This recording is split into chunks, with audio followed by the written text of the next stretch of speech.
नमस्कार. तर आजच्या व्हिडिओमध्ये आपण बेसिक्स ऑफ इन्कम टॅक्स या विषयावर चर्चा करणार आहोत.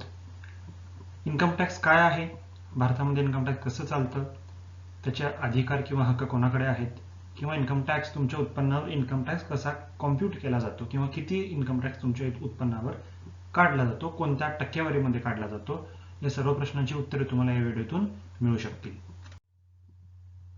आता या व्हिडिओची सुरुवात मी एका प्रश्नापासून केलेली आहे.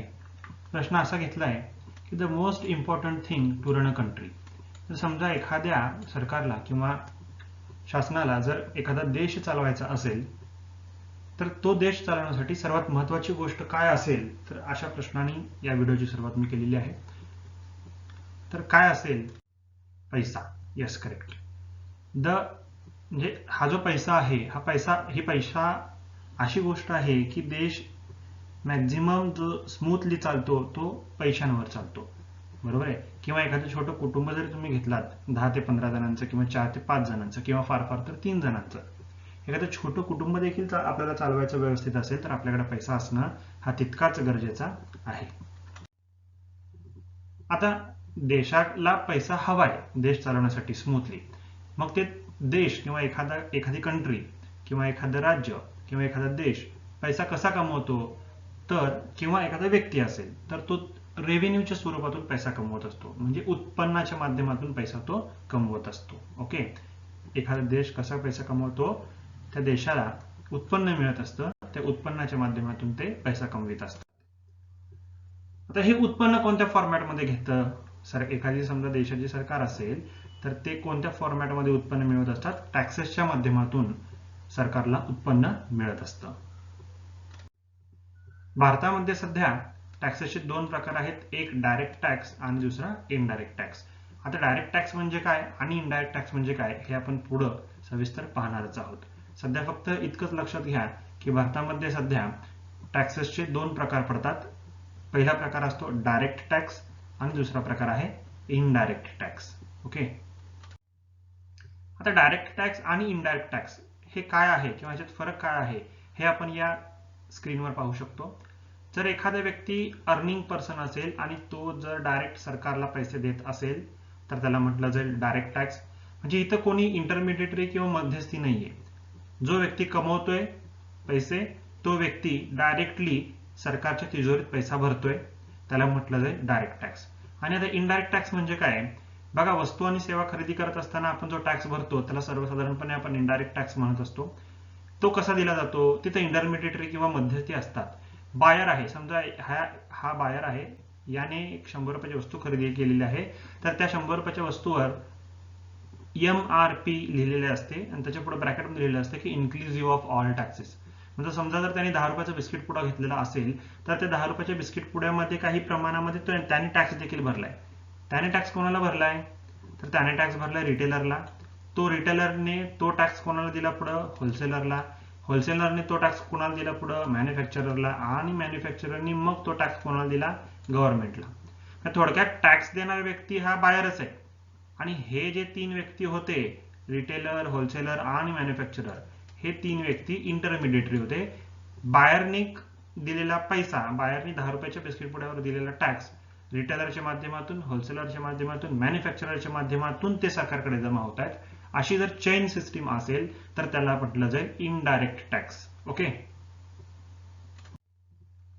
तर डायरेक्ट टॅक्स आणि इनडायरेक्ट टॅक्स कोणते कोणते भारतात मोठ्या प्रमाणात आहेत? तर डायरेक्ट टॅक्स मध्ये इन्कम टॅक्स हा एक मेजर पोर्शन आहे डायरेक्ट टॅक्सचा, आणि बाकीचे देखील डायरेक्ट टॅक्सचे प्रकार आहेत. फॉर एक्झाम्पल प्रोफेशनल टॅक्स असेल, ओके, हे देखील डायरेक्ट टॅक्सचा प्रकार आहे. त्यानंतर इनडायरेक्ट टॅक्स जे आहे त्याच्यामध्ये गुड्स अँड सर्व्हिसेस टॅक्सचा रोल सर्वात मोठा आहे. गुड्स अँड सर्व्हिसेस टॅक्स हे मोठ्या प्रमाणामध्ये गुड्स अँड सर्व्हिसेस टॅक्सच्या माध्यमातून सरकारला उत्पन्न आज मिळते. 2017च्या आधी बऱ्याच प्रमाणामध्ये किंवा व्हरायटी ऑफ इनडायरेक्ट टॅक्सेस भारतामध्ये अस्तित्वात होते. वॅट होतं, सर्व्हिस टॅक्स होतं, एक्साइज होतं, कस्टम होतं, वगैरे वगैरे. पण ते सर्वांना क्लब करून 2017च्या नंतर मात्र गुड्स अँड सर्व्हिसेस टॅक्स ह्या एकाच हेडिंग अंडर इनडायरेक्ट टॅक्स भारतामध्ये सध्या अस्तित्वात आहे. तर या दोन टॅक्सच्या प्रकारांपैकी, डायरेक्ट आणि इनडायरेक्ट टॅक्सच्या प्रकारांपैकी आपण आजच्या व्हिडिओमध्ये फक्त डायरेक्ट टॅक्स डिस्कस करणार आहोत, आणि त्यातून सुद्धा जो मेजर पोर्शन डायरेक्ट टॅक्सच्या माध्यमातून सरकारला मिळतं तो आहे इन्कम टॅक्स. तर इन्कम टॅक्स बद्दल आपण आजच्या या व्हिडिओमध्ये सविस्तर माहिती जाणून घेणार आहोत. आता काय आहे इन्कम टॅक्स? साध्या आणि सोप्या भाषेत, tax which is लेव्हिड on income of a person will be treated as what? Income tax. व्यक्तीच्या उत्पन्नावर जो सरकार टॅक्स लावते त्याला साध्या भाषेमध्ये आपण इन्कम टॅक्स म्हणतो. मराठीमध्ये त्याला आयकर असं संबोधलं जातं. राईट्स सर्वात महत्वाची गोष्ट आहे. सरकारला कोणी अधिकार दिले तो आपल्या खिशातून पैसे काढून घ्यायला? पैसे कष्ट करणार आपण, पैसे कमवणार आपण, आणि त्याच्यातला पोर्शन सरकार टॅक्सच्या माध्यमातून गोळा करणार. तर त्याचे अधिकार सरकारकडे आहेत, नक्कीच आहेत. पण ते कोणाकडे आहेत? तर ते सेंट्रल गव्हर्नमेंटकडे आहेत. ओके, ते कोणाकडे आहेत? सेंट्रल गव्हर्नमेंटकडे त्याचे अधिकार आहेत. केंद्र सरकारकडे इन्कम टॅक्स वसूल करायचे अधिकार आहेत. कोणत्याही राज्य सरकारला इन्कम टॅक्स लेव्ही करायचे अधिकार भारतामध्ये नाहीत. इन्कम टॅक्स लेव्ही करायचे अधिकार हे फक्त आणि फक्त केंद्र सरकारकडे आहेत. हा केंद्र सरकारचा विषय आहे. आता केंद्र सरकारला तो अधिकार कोणी दिलाय? तर भारताच्या कॉन्स्टिट्यूशन मध्ये सांगितलेलं आहे की केंद्र सरकारने किंवा सरकारने देश स्मूथली चालवण्यासाठी व्यक्तीच्या उत्पन्नावर टॅक्स चार्ज केला पाहिजे. भारताच्या संविधानाने केंद्र सरकारला अधिकार दिलेले आहेत की तुम्ही भारतातील लोकांकडून त्यांच्या उत्पन्नावर टॅक्स गोळा करा. ओके, तर अधिकार कोणाकडे आहेत? केंद्र सरकारकडे. केंद्र सरकारला कोणी अधिकार दिलेत? तर कॉन्स्टिट्यूशन ऑफ इंडियाने केंद्र सरकारला अधिकार दिलेले आहेत. आता केंद्र सरकार म्हणजे डायरेक्टली पंतप्रधान असतात का? नाही. केंद्र सरकार ही एक संस्थात्मक रचना असते. तर त्या केंद्र सरकारमध्ये बरेच असे मिनिस्ट्रीज असतात, मंत्रालय असतात. तर त्यापैकी एक महत्वाची मिनिस्ट्री असते ती म्हणजे मिनिस्ट्री ऑफ फायनान्स. ओके, अर्थ मंत्रालय. तर केंद्र सरकारच्या वतीनं हे इन्कम टॅक्सचं काम कोण करत असतं? तर अर्थ मंत्रालय करत असतं. आता फक्त अर्थ मंत्रालयाला शक्य आहे का प्रत्येक भारतीयाकडून पैसे वसूल करणं, त्यांच्या उत्पन्नावर टॅक्स गोळा करणं? नाही. त्यामुळे अर्थ मंत्रालयाच्या अंडर दोन बोर्ड काम करतायत. पहिला आहे central board of direct tax. पहिला आहे central board of direct tax, त्याला सीबीडीटी असं शॉर्ट फॉर्म त्याचा आहे. आणि दुसरा आहे central board of indirect taxes and custom. Okay, central board of indirect taxes and customs, department of revenue, ministry of finance ह्याच्या अंडर ते येतं. म्हणजे दोन बोर्ड त्या ठिकाणी केलेले आहेत. पहिलं बोर्ड काम करतं डायरेक्ट टॅक्स साठी आणि दुसरं बोर्ड काम करतं इनडायरेक्ट टॅक्स आणि कस्टम साठी. आता हे झालं त्यांची संस्थात्मक रचना. आता इन्कम टॅक्सचा विचार करत असताना इन्कम टॅक्सच्या दृष्टिकोनातून एखादा व्यक्ती पाच विविध मार्गाने पैसे कमवू शकतो. आता प्रत्येक व्यक्तीची पैसे कमवण्याची स्टाईल किंवा पैसे कमवण्याचे मार्ग हे वेगवेगळे असतात, राईट. परंतु इन्कम टॅक्सच्या दृष्टिकोनातून एखादा व्यक्ती किती मार्गाने पैसे कमवू शकतो? तर तो व्यक्ती 5 वेगवेगळ्या मार्गाने पैसे कमवू शकतो इन्कम टॅक्सच्या दृष्टिकोनातून. तर ते 5 वेगवेगळे मार्ग आपण या ठिकाणी पाहणार आहोत. पहिला आहे इन्कम फ्रॉम सॅलरी. म्हणजे जर एखादा व्यक्ती कुठल्या तरी कंपनीमध्ये किंवा एजन्सीमध्ये किंवा सरकारी आस्थापनांमध्ये पगारदार नोकर असेल तर त्याने काम केल्याच्या मोबदल्यात सॅलरी मिळते.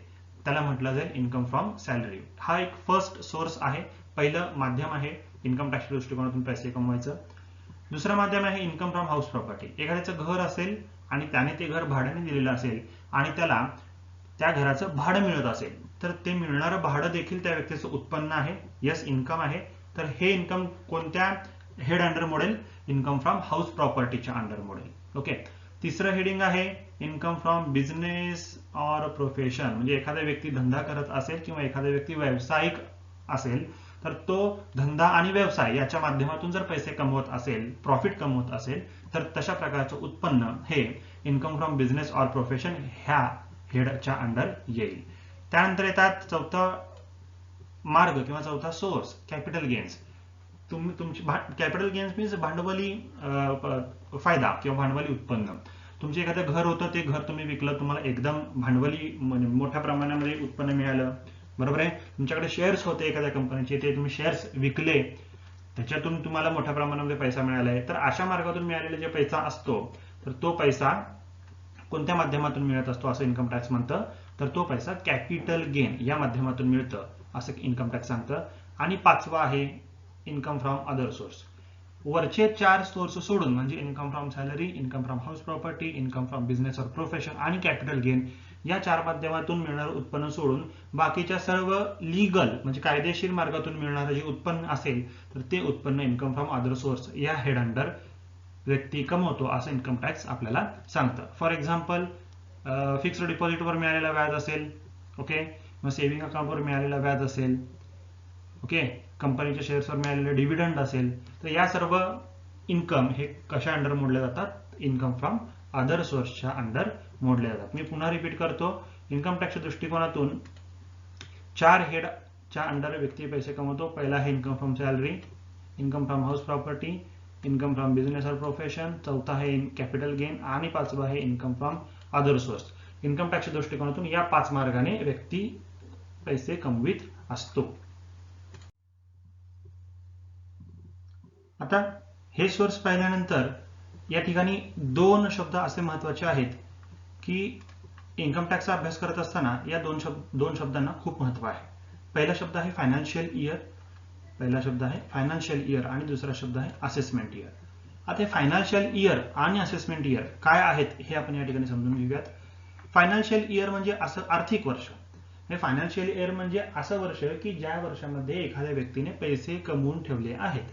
समजा आपण जर 2020-21 असं उदाहरण घेतलं तर 2020-21 याला आपण आर्थिक वर्ष म्हणू. म्हणजेच थोडक्यात त्या व्यक्तीने 2020-21 या वर्षामध्ये पैसे कमवलेले आहेत. आणि मग आता असेसमेंट इयर म्हणजे काय? तर कर निर्धारण वर्ष. म्हणजे काय? 2020-21 मध्ये कमवलेल्या पैशावर टॅक्स तो व्यक्ती कधी भरेल? तर 2021-22 या वर्षात भरेल. म्हणजे असेसमेंट इयर म्हणजे काय? थोडक्यात immediately next year of current financial year, म्हणजे आर्थिक वर्षाच्या लगेचच पुढचं वर्ष म्हणजे कर निर्धारण वर्ष, त्याला आपण असेसमेंट इयर म्हणतो. आर्थिक वर्ष तुमचं सुरू होतं प्रत्येक वर्षाच्या 1 एप्रिलला, ओके, आणि संपतं 31 मार्चला. म्हणजे 1 एप्रिल 2020 ला आर्थिक वर्ष जर सुरू झालेलं असेल तर ते आर्थिक वर्ष संपेल 31 मार्च 2021 ला. आणि 2020-21 या आर्थिक वर्षाचं कर निर्धारण वर्ष असेसमेंट इयर सुरू होईल 1 एप्रिल 2021 ला आणि ते संपेल 31 मार्च 2022 ला. थोडक्यात आर्थिक वर्षाच्या लगेचच पुढचं वर्ष म्हणजे कर निर्धारण वर्ष, फायनान्शियल इयरच्या लगेचच पुढचं वर्ष म्हणजेच असेसमेंट इयर. आर्थिक वर्षामध्ये आपण पैसे कमवत असतो आणि कर निर्धारण वर्ष म्हणजे असेसमेंट इयर मध्ये आपण मागील वर्षात कमवलेल्या पैशांवर टॅक्स भरत असतो. म्हणजे ज्या वर्षात आपण टॅक्स भरतो ते असेसमेंट इयर, ज्या वर्षात आपण पैसे कमवतो ते फायनान्शियल इयर. ओके, आता स्लॅब्स हे सर्वात महत्वाची बाब आहे की किती टक्क्यांनी आपल्याला टॅक्स भरायचा आहे. ओके, हा स्लॅब दरवर्षीच्या बजेटमध्ये मांडला जात असतो. दरवर्षीच्या अॅन्युअल काय ते फायनान्स बिलमध्ये हे याची अमेंडमेंट होत असते. दरवर्षीच्या फायनान्स बिलमध्ये हे आकडे बदलू शकतात. हे आकडे आहेत 2020-21 या आर्थिक वर्षासाठीचे. ओके, ते मी इथं डिस्कस करतोय. बघा, 2020-21 या वर्षामध्ये जर तुम्ही 2.5 लाख रुपयांपर्यंत पैसे कमवला असाल, मी पुन्हा रिपीट करतोय, 2020-21 या आर्थिक वर्षामध्ये जर तुम्ही 2.5 लाख रुपयांपर्यंत जर पैसे कमवला असाल तर तुम्हाला नो टॅक्स, 1 रुपयाही भरायची टॅक्स गरज नाहीये. याला म्हटलं जातं बेसिक एक्झम्पशन लिमिट. बेसिक एक्झम्पशन लिमिट किती आहे? 2.5 लाख रुपये. म्हणजे भारतामध्ये जोपर्यंत 2.5 लाख रुपयांच्या वर व्यक्ती कमवत नाही तोपर्यंत केंद्र सरकार त्याच्याकडून 1 रुपयाही इन्कम टॅक्स घेत नाही, हे लक्षात घ्या. त्यानंतर पुढचा स्लॅब आहे इन्कम फ्रॉम 2.5 लाख ते 5 लाख. म्हणजे 2.5 लाख ते 5 लाख रुपये जर तो व्यक्ती कमवत असेल तर त्या व्यक्तीला त्याच्या उत्पन्नावर 5% इतका टॅक्स भरावा लागेल. ओके, तर त्या व्यक्तीला त्याच्या उत्पन्नावर 5% इतका टॅक्स केंद्र सरकारला इन्कम टॅक्स भरावा लागेल. तर एखादा व्यक्ती 5 लाख रुपयांपासून 10 लाख रुपयांपर्यंत कमवत असेल, समजा त्या व्यक्तीचं उत्पन्न 7 लाख रुपये असेल किंवा 8 लाख रुपये असेल तर तो तिसऱ्या कॅटेगरीमध्ये मोडतो. तर त्या केसमध्ये त्याला 20% इतकं इन्कम टॅक्स केंद्र सरकारला त्याच्या उत्पन्नावर भरावं लागेल. आणि त्यानंतर शेवटचा स्लॅब आहे इन्कम मोर दॅन ₹10 lakhs. म्हणजे जर एखादा व्यक्ती 10 लाखांपेक्षा वर जर कमवत असेल तर त्यापैकी 30% इतकी रक्कम टॅक्सच्या माध्यमामध्ये त्या व्यक्तीला इन्कम टॅक्स डिपार्टमेंटला भरावं लागेल. ओके, आता हे नेमकं कॅल्क्युलेट कसं केलं जात असतं हे आपण पुढच्या स्क्रीनवर पाहणार आहोत. बघा, या ठिकाणी मी एक छोटासा टेबल घेतलोय. समजा जर माझं उत्पन्न ओके, समजा जर माझं उत्पन्न 2.5 लाख रुपये इतका आहे, तर त्याच्यावर माझा टॅक्सचा रेट किती आहे? या ठिकाणी टॅक्स रेट आहे. ओके, हे टॅक्सचे रेट आहेत, 0% आहे. म्हणजे माझी टॅक्सेबल व्हॅल्यू किती आली? 2.5 लाख रुपये. 2.5 लाख गुणिले 0%, इट कम्स टू 0 रुपीज. आणि टॅक्स सुद्धा किती, टोटल टॅक्स सुद्धा किती येईल? 0 रुपये. म्हणजे थोडक्यात 2.5 लाख रुपयांपर्यंत कमवेपर्यंत 0% टॅक्सचा रेट आहे, तिथे तुम्हाला टॅक्स भरायची गरज नाहीये. Okay, now come to next. समजा माझं उत्पन्न जर 5 लाख रुपये आहे, माझं उत्पन्न किती आहे? 5 लाख रुपये. तर माझा टॅक्सचा रेट किती येईल? 5% इतका रेट येईल. ओके, आता टॅक्सेबल व्हॅल्यू कशी आली? ही 2.5 लाख रुपये समजून घ्या नीट. माझं उत्पन्न आहे 5 लाख रुपये, मग 5%ने म्हणजे 5 लाखांवर मी 5% भरायचे आहेत का? नाही. 5 लाखांपैकी पहिल्या 2.5 लाख रुपयांवर मला 0% टॅक्स आहे, तो पहिला टप्पा गेला. मग त्यानंतर 2.5 लाख रुपयांपासून 5 लाख रुपयांपर्यंत किती रुपये होतात हे तुम्हाला मोजावे लागतील. तर 2.5 लाख रुपयांपासून 5 लाख रुपयांपर्यंत तुमचे पैसे होतात 2.5 लाख रुपये, आणि या 2.5 लाख रुपयांवर तुम्हाला 5%च्या हिशोबाने 12,500 रुपये टॅक्स भरावा लागेल. आणि टोटल टॅक्स तुमचं किती जाईल? 5 लाख रुपये उत्पन्न असेपर्यंत पहिल्या टप्प्यातील 0 रुपये, दुसऱ्या टप्प्यातील 12,500 रुपये इतकं. म्हणजे हे 0 प्लस हे 12,500, इट कम्स टू 12,500 रुपये तुम्हाला टोटल टॅक्स 5 लाख रुपयाच्या उत्पन्नावर भरावा लागेल. ओके, त्यानंतर तिसरा टप्पा येतो 10 लाख रुपयांचा. समजा माझं उत्पन्न जर 10 लाख रुपये असेल. ओके, माझं उत्पन्न आता किती आहे? 10 लाख रुपये. आता या 10 लाख रुपयांची परत मी काय करणार? फोड करणार. कशी फोड करणार? पहिला टप्पा 2.5 लाख रुपयांपर्यंत, तिथं 0 रुपये टॅक्स. दुसरा टप्पा 2.5 लाख ते 5 लाख रुपये, तिथं माझे 12,500 रुपये टॅक्स येतात. आणि आता तिसरा टप्पा 5 लाख ते 10 लाख. म्हणजे मी परत इथून मोजणार. 5 लाख ते 10 लाख रुपयांपर्यंत माझे किती रुपये होत आहेत? 5 लाख रुपये होत आहेत. तर या 5 लाख रुपयांवर 20% जर मी काढले तर ते येतात 1 लाख रुपये. ओके, मग पहिल्या समजा जर माझं उत्पन्न 10 लाख रुपये असेल, तर ते 10 लाख रुपयांपैकी पहिल्या 2.5 लाख रुपयांवर 0 रुपये, पुढच्या 2.5 लाख ते 5 लाख रुपयांवर 12,500 रुपये, आणि 5 लाख ते 10 लाख या तिसऱ्या टप्प्यातील 5 लाख रुपयांवर 20%च्या हिशोबाने 1 लाख रुपये. मग हे 12,500 रुपये प्लस हे 1 लाख रुपये, टोटल मला 1,12,500 इतका टॅक्स भरावा लागेल. ओके, तिसरा टप्पा 20 लाख रुपयांचा किंवा 10 लाखांपेक्षा वर कितीही, मी इथे 20 लाख रुपये घेतोय. बघा, माझं जर उत्पन्न एका वर्षामध्ये 20 लाख रुपये इतका असेल, तर त्या केसमध्ये मला किती टॅक्स भरावा लागेल? परत मी त्याची फोड करणार. पहिला टप्पा 2.5 लाख रुपयांपर्यंत, त्याच्यावर 0 रुपये. दुसरा टप्पा 2.5 लाख ते 5 लाख रुपयांपर्यंत, त्याच्यावर 12,500 रुपये. तिसरा टप्पा 5 लाख ते 10 लाख रुपयांपर्यंत, त्याच्यावर 1 लाख रुपये. ओके, आणि आता चौथा टप्पा 10 लाख ते 20 लाख. बघा, मग 10 लाख रुपयांपासून 20 लाख रुपयांपर्यंत किती रुपये होतात माझे? सॉरी, इथं चुकले, इथं 10 लाख पाहिजेत. ओके, इथं 10 लाख पाहिजे. 10 लाख रुपये होतात. मग 10 लाख रुपयांवर 30%च्या हिशोबाने 3 लाख रुपये मला चौथ्या टप्प्याचा टॅक्स येतो, जर 20 लाख उत्पन्न असेल तर. म्हणजेच पहिल्या टप्प्यातील 0 रुपये, दुसऱ्या टप्प्यातील 12,500, तिसऱ्या टप्प्यातील 1 लाख आणि चौथ्या टप्प्यातील 3 लाख, असं याची बेरीज केल्यानंतर मला 4,12,500 इतका टॅक्स भरावा लागत आहे. ओके, म्हणजे प्रत्येक जो स्लॅब दिलेला आहे, प्रत्येक जो टप्पा दिलेला आहे, त्या टप्प्यातील तितक्या रकमेवर तेवढ्या रेटने टॅक्स अप्लिकेबल होत असतो. बऱ्याच जणांचा गैरसमज असतो की 20 लाख रुपयांवर मला 30% भरायचे. नाही, तर ते 20 लाख रुपयांचे वेगवेगळे टप्पे केले जातील आणि त्या टप्प्यातील त्या टक्केवारीनुसार तुम्हाला इन्कम टॅक्स हा कॅल्क्युलेट करावा लागेल. ओके, चला नेक्स्ट. सेज. आता सेज म्हणजे काय? बघा, health and education says at 4% on income tax. तुम्ही जितकं टॅक्स भरताय त्याच्यावर तुम्हाला 4% इतका सेज देखील भरावा लागेल.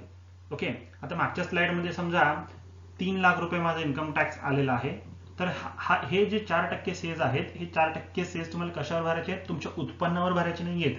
तुमच्या उत्पन्नावर तुम्ही किती रुपये इन्कम टॅक्स काढलेला आहे, किती रुपये इन्कम टॅक्स भरताय, त्या इन्कम टॅक्सच्या व्हॅल्यूवर तुम्हाला 4% सेज केंद्र सरकारला भरावं लागेल. तर ही होती इन्कम टॅक्सच्या रिलेटेड थोडक्यात माहिती. डीप माहिती मी घेतलेली नाहीये, थोडक्यातच माहिती या ठिकाणी घेतलेली आहे. तर तुम्हाला डीप माहिती हवी असेल तर 100% बरेचशी पुस्तकं आणि इंटरनेटचा वापर करून तुम्ही इन्कम टॅक्समध्ये एक्सपर्ट होऊ शकता. हा व्हिडिओ पाहिल्याबद्दल धन्यवाद. जास्तीत जास्त लोकांपर्यंत हा व्हिडिओ शेअर करा. विशेषतः कॉमर्स फील्डच्या विद्यार्थ्यांपर्यंत हा व्हिडिओ शेअर करा. त्यांना नक्कीच या विषयाचा फायदा होईल. त्याच पद्धतीनं तुमचे जे पगारदार नोकर असणारे मित्र आहेत, फॅमिली मेंबर्स आहेत, त्यांना देखील हा व्हिडिओ शेअर करा, जेणेकरून त्यांना त्यांच्या पगारावर इन्कम टॅक्स कसा कॅल्क्युलेट केला जातो याची माहिती होईल. त्याचप्रमाणे जे तुमचे मित्र किंवा फॅमिली मेंबर्स बिझनेसमॅन आहेत, त्यांना देखील हा व्हिडिओ शेअर करा. त्यांना प्रॉफिट होत असतो त्यांच्या बिझनेसमध्ये, तर त्यांना झालेल्या प्रॉफिटवर किती टक्के त्याने इन्कम टॅक्स भरला पाहिजे याची देखील त्यांना माहिती या निमित्तानं होईल. त्याच पद्धतीनं बऱ्याच अशा स्पर्धा परीक्षा सेटनेट देणाऱ्या विद्यार्थ्यांपर्यंत देखील ही माहिती, हा व्हिडिओ जास्तीत जास्त शेअर करा. त्यांना इन्कम टॅक्स बद्दल जो काही बेस आहे, हा थोडक्यात बेस त्यांच्यासाठी उपयुक्त ठरू शकतो. Thank you again. असेच नवनवीन व्हिडिओ पाहण्यासाठी माझ्या YouTube चॅनलला नक्की सबस्क्राईब करा आणि हा व्हिडिओ लाईक करायला विसरू नका. Thank you very much.